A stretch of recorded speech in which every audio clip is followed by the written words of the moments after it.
Hello दोस्तों, कल हमने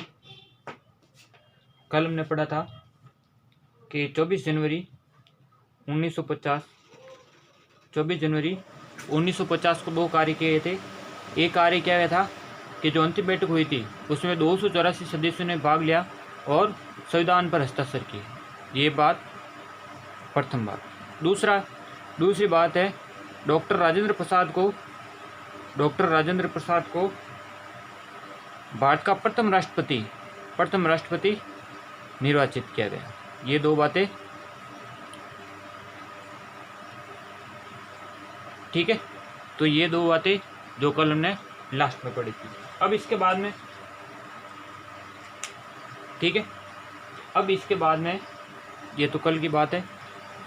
अब जो आपकी जो संविधान सभा थी, ठीक है, जो संविधान सभा दो रूप में कार्य करती थी। संविधान सभा मतलब इनका जो रूप था दो रूप, ठीक है, डबल डोर कह सकते हैं आप। संविधान सभा दो रूप में कार्य करती थी। पहला कार्य था संविधान का निर्माण करना, यानी पहला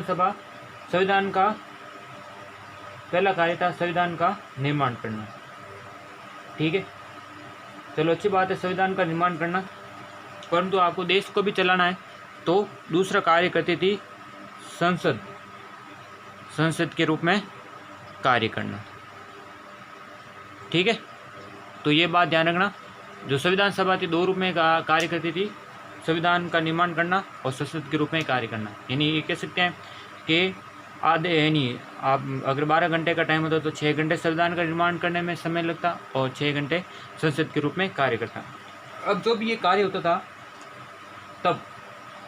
तब संविधान का निर्माण करते थे समय जो संविधान सभा के अध्यक्ष के रूप में कार्य करते थे उनका नाम है डॉक्टर राजेंद्र प्रसाद। यानी जब संविधान का निर्माण हो रहा है और जब संसद के रूप में संविधान सभा कार्य कर रही है तो उसके अध्यक्ष के रूप में जो कार्य करते थे उनका नाम है जी.वी. मावलंकर। ठीक है, जी.वी. मावलंकर, गणेश वासुदेव मावलंकर, इनको कहा जाता है संसद का जनक, या इनको कह सकते हैं आप लोकसभा का जनक भी इनको ही कहते हैं। क्योंकि प्रथम लोकसभा अध्यक्ष जी.वी. मावलंकर ही थी। ठीक है, तो गणेश वासुदेव मावलंकर इनका नाम था। संसद का जनक कहते हैं इनको, लोकसभा का जनक कहते हैं। अब इसमें एक और बात कि जो संविधान सभा का निर्माण जिस रूप में कार्य करती थी वो कब तक कार्य किया था? 9 दिसंबर यानी प्रथम बैठक से लेकर अंतिम बैठक तक जो संविधान सभा थी वो संविधान के निर्माण करने का कार्य करती थी। ये समय था 9 दिसंबर 1946 से 24 जनवरी 1950। ठीक है, अब संविधान का निर्माण हो गया तो इसका काम खत्म हो गया। अब संसद के रूप में कार्य कब तक करती है संविधान सभा? इसका टाइम है 17 नवंबर 1947 से लेकर 13 मई 1952 तक संसद के रूप में कार्य करती रहेगी। ठीक है, इसके बाद क्या होगा? संसद के दो भाग हो जाएंगे, राज्यसभा और लोकसभा। ठीक है, तो ये बात आप ध्यान रखना। नेक्स्ट, अब ये तो अपन बात कर रहे थे संविधान सभा जो कार्य करती थी। अब नेक्स्ट है 26 जनवरी। क्या है? 26 जनवरी की डेट आप सभी जानते हैं। देखो 26 जनवरी 1950, एक डेट है 25 जनवरी। आपको पता होगा 25 जनवरी को कौन सा दिन आता है? मतदाता दिवस। ये एलडीसी में पूछा गया था 2018 में, मतदाता दिवस 25 जनवरी को मतदाता दिवस। तो 24, 25 और एक बाद है 26 जनवरी। ठीक है, तो 26 जनवरी को डॉक्टर राजेंद्र प्रसाद ने राष्ट्रपति, ठीक है, राष्ट्रपति पदभार संभाला। ठीक है, यानी पदभार ग्रहण के लिए, यानी इस दिन से डॉक्टर राजेंद्र प्रसाद राष्ट्रपति के रूप में कार्य करना प्रारंभ करते हैं। ठीक है, अब तो जब किसी देश का राष्ट्रपति कार्य करना प्रारंभ करता है या पदभार ग्रहण करता है, या कह सकते हैं किसी देश का सर्वोच्च अगर राष्ट्रपति हो तो वो देश कौन सा कहलाता है? गणतंत्र देश। ठीक है, ठीक है, गणतंत्र या कह सकते हैं गणतंत्रात्मक, दोनों सब कह सकते हैं आप। अब जो 26 जनवरी को मनाया जाता है, क्या मनाया जाता है? 26 जनवरी को मनाया जाता है गणतंत्र दिवस। ये बात ध्यान रखना, गणतंत्र दिवस मनाया जाता है 26 जनवरी। ठीक है, तो 26 जनवरी को मनाया जाता है गणतंत्र दिवस। अब इसके बाद में जो संविधान सभा द्वारा जो प्रथम संविधान में संशोधन होता है, ठीक है, प्रथम संविधान संशोधन कब होता है? 1951 में। ठीक है, यानी जो संविधान में प्रथम संशोधन हुआ था वो संसद के द्वारा हुआ था। ठीक है, क्योंकि उस समय लोकसभा और राज्यसभा नहीं थी, तो इस बात को ध्यान रखना। प्रथम संविधान संशोधन 1919 में होता, 1951 में हुआ था। ठीक है, यानी संविधान सभा ने संसद के रूप में कार्य करते हुए प्रथम संशोधन किया था। इसका आप ध्यान रखना, ये सवाल पूछा गया था। ठीक है, क्योंकि उस समय लोकसभा और राज्यसभा नहीं थी। अब इसके बाद में एक टॉपिक है, ठीक है, एक पॉइंट है कि जो 13 मई 1952 तक जो संविधान सभा थी वो एक सदनीय थी। क्या थी? एक सदनीय थी। एक सदनीय मतलब संसद ओनली एक ही थी, यानी उस समय क्या राज्यसभा और लोकसभा अस्तित्व में नहीं आई थी। ठीक है, यानी इस अवधि के लिए जो संसद थी वो क्या थी? एक सदनीय कहलाती थी। ठीक है, इस दौरान जो इसकी अध्यक्षता करते थे, कौन करते थे? अभी बताया था मैंने, जीवी मावलंकर। ठीक है, तो इसलिए संसद का जनक और लोकसभा का जनक किसको कहा जाता है? जीवी मावलंकर। ये बहुत बार पूछा गया है सवाल है, इसलिए इसको ध्यान रखना। ठीक है, नेक्स्ट है जो 26 नवंबर 1949 को जो 16 अनुच्छेद लागू हुए थे, ठीक है, उन अनुच्छेदों में महत्वपूर्ण अनुच्छेद जो एग्जाम में पूछे गए उनके बारे में बता रहा हूँ। ठीक है, यानी सुमेलित करने में यूपीएससी में एक सवाल आया था 2015 में, तो इस प्रकार आया था अनुच्छेद 380, ठीक है, अनुच्छेद 394, अनुच्छेद यहाँ पे 393 लिख दीजिए, यहाँ पे 394 और 395, ये महत्वपूर्ण अनुच्छेद है। ये पूछा गया था सुमेलित करने के लिए। तो 380 में क्या है? 380 में अंतरिम राष्ट्रपति का प्रावधान किया गया था। ठीक है, जो वर्तमान में क्या है? डिलीटेड, यानी समाप्त किया गया। ठीक है, क्योंकि अभी अंतरिम राष्ट्रपति नहीं है, अभी क्या वास्तविक राष्ट्रपति के रूप में कार्य किया जाता है। अनुच्छेद 393 क्या है कि जो भारतीय संविधान का जो शीर्षक होगा, भारतीय संविधान का शीर्षक होगा, ठीक है, वो क्या होगा? भारत का संविधान। ये पूछा गया था एसएससी 2006 में। ठीक है, इस बात को आप ध्यान रखना। भारत का संविधान, भारतीय संविधान का क्या हो जाएगा? शीर्षक होगा। ये अनुच्छेद 393 में लिखा हुआ है। नेक्स्ट है 394। अब देखो 394 में क्या है? 394 में ये लिखा हुआ है कि संविधान के शेष अनुच्छेद, क्या लिखा हुआ है? संविधान के शेष अनुच्छेद, ठीक है, यानी जो बाकी बचे हुए अनुच्छेद है, संविधान के शेष अनुच्छेद 26 जनवरी 1950 को लागू होंगे। ये लिखा हुआ है अनुच्छेद 394 में। इस बात का आप ध्यान रखना। ठीक है, नेक्स्ट है अनुच्छेद 395 में क्या लिखा हुआ है? अनुच्छेद 395 में लिखा हुआ है 395 में लिखा हुआ है कि इसके द्वारा भारत शासन अधिनियम 1935 व भारत स्वतंत्रता अधिनियम 1947 को समाप्त कर दिया गया। ठीक है, अनुच्छेद 395 में भारत शासन अधिनियम 1935 और भारत स्वतंत्रता अधिनियम 1947 को समाप्त कर दिया गया। इस बात को आप ध्यान रखना। तो ये सम्मिलित करने में सवाल पूछा गया है। 380 अंतरिम राष्ट्रपति का उल्लेख। 393 में भारतीय संविधान का शीर्षक भारत का संविधान होगा। 395 में आपको लिखा संविधान के शेष अनुच्छेद 26 जनवरी 1950 को लागू होंगे। अनुच्छेद 395 में लिखा था कि इसके द्वारा भारत शासन अधिनियम 1935 और भारत स्वतंत्रता अधिनियम 1947 को समाप्त कर दिया गया। ठीक है। और पहला जो संविधान संशोधन हुआ था वो कब हुआ था? 1951। इस बात का आप ध्यान रखना। अब इसके बाद में अब देखो संविधान बन गया। ठीक है।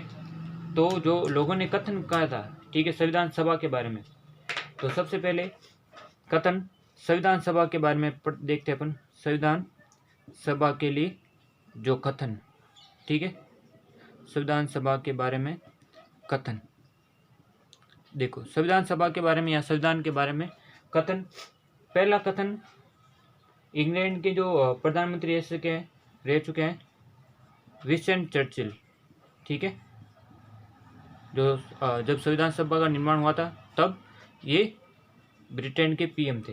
तो विंस्टन चर्चिल, इन्होंने स्टेटमेंट क्या दिया? संविधान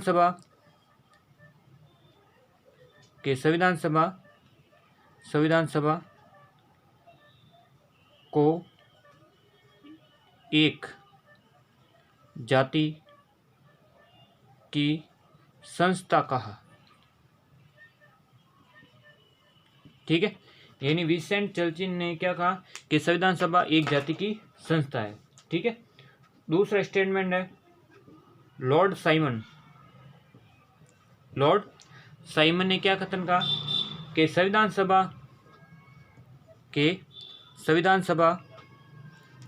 सभा को हिंदुओं की सभा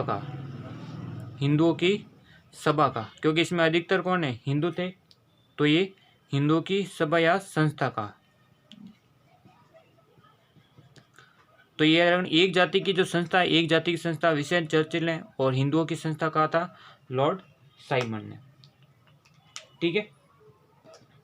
और इसके बाद में डॉक्टर बी.आर. अम्बेडकर के बारे में क्या कहा लोगों ने, इसके बारे में अपन देख लेते हैं। ठीक है। तो डॉक्टर बी.आर. अम्बेडकर के बारे में, ठीक है, लोगों ने क्या कहा? सबसे पहले डॉक्टर राजेंद्र प्रसाद ने क्या कहा? डॉक्टर राजेंद्र प्रसाद ने डॉक्टर बी.आर. अम्बेडकर को क्या कहा? संविधान का दक्ष पायलट। ठीक है। यानी संविधान सभा का दक्ष पायलट की संज्ञा दी। ठीक है।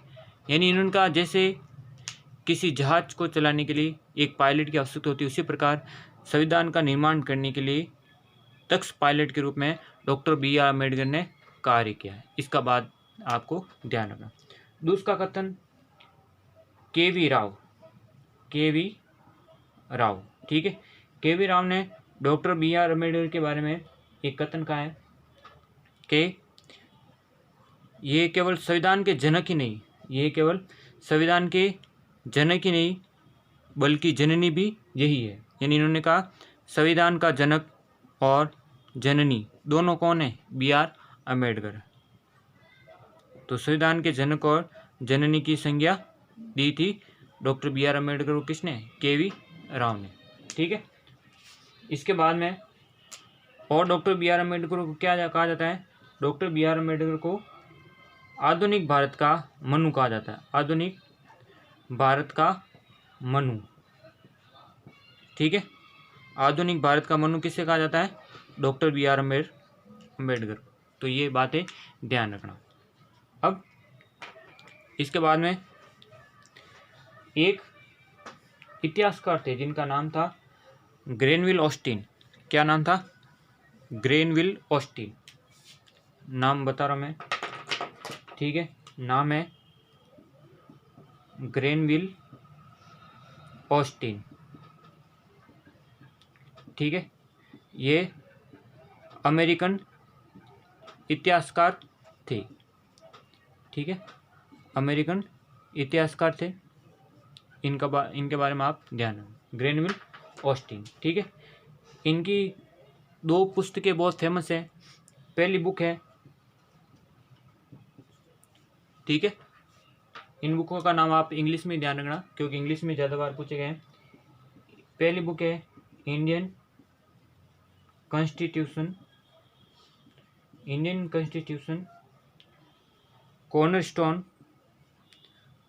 कॉर्नरस्टोन ऑफ द नेशन, ठीक है, यानी भारतीय संविधान आधारशिला। कॉर्नरस्टोन का मतलब आधारशिला, भारतीय संविधान भारत की आधारशिला। इस बुक में इन्होंने ये कथन कहा था कि संविधान सभा को कांग्रेस, कथन कहा था कि संविधान सभा को कांग्रेस तथा कांग्रेस को भारत की संज्ञा दी, ठीक है। यानी इस बुक में इन्होंने कहा था कि संविधान सभा को कांग्रेस और कांग्रेस को भारत की संज्ञा, यानी संविधान सभा ही कांग्रेस है और कांग्रेस ही क्या है, भारत है, ठीक है। और दूसरी इनकी प्रमुख बुक है, उसका नाम है working a democratic constitution, the Indian experience, ठीक है। ये दोनों बुक पूछी गई है यूपीएससी में, इस बात का ध्यान रखना। तो ये पहली बुक है कॉर्नरस्टोन ऑफ द नेशन, इसमें कहा गया संविधान सभा ही कांग्रेस है और कांग्रेस ही भारत है। और दूसरा बुक है working democratic constitution the Indian experience, तो ये ग्रेनविल ऑस्टिन के बारे में बात है। अब ये तो आपकी क्या होगी, ग्रेनविल ऑस्टिन के बारे में। अब नेक्स्ट है कि जो आपका झंडा दिवस है, ठीक है, झंडा दिवस है। तो झंडा दिवस के बारे में, झंडा दिवस कब मनाया जाता है, झंडा दिवस, ठीक है। तो झंडा दिवस मनाया जाता है 22 जुलाई 1947 को प्रथम बार झंडा दिवस बनाया गया। यानी कहने का मतलब है झंडा दिवस, जो झंडा को भारतीय तिरंगा है, ठीक है, भारतीय तिरंगा को स्वीकार कब किया गया था, स्वीकार किया गया था 22 जुलाई 1947 को, ठीक है। और ये किसके सुझाव पर ये स्वीकार किया गया था, उनका नाम था पंडित गोविंद मालवीय। ये बात ध्यान रखना, यानी झंडा दिवस भारतीय संविधान द्वारा पंडित गोविंद मालवीय की आग्रह पर 22 जुलाई 1947 को स्वीकार किया गया। और एक है झंडा गीत। झंडा गीत के लेखक कौन है, झंडा गीत ये लेखक है श्यामलाल गुप्त पार्षद, ठीक है। ये भी आपकी यूपीएससी में पूछा गया है। तो झंडा दिवस और झंडा गीत के बारे में आप ध्यान रखें, ठीक है।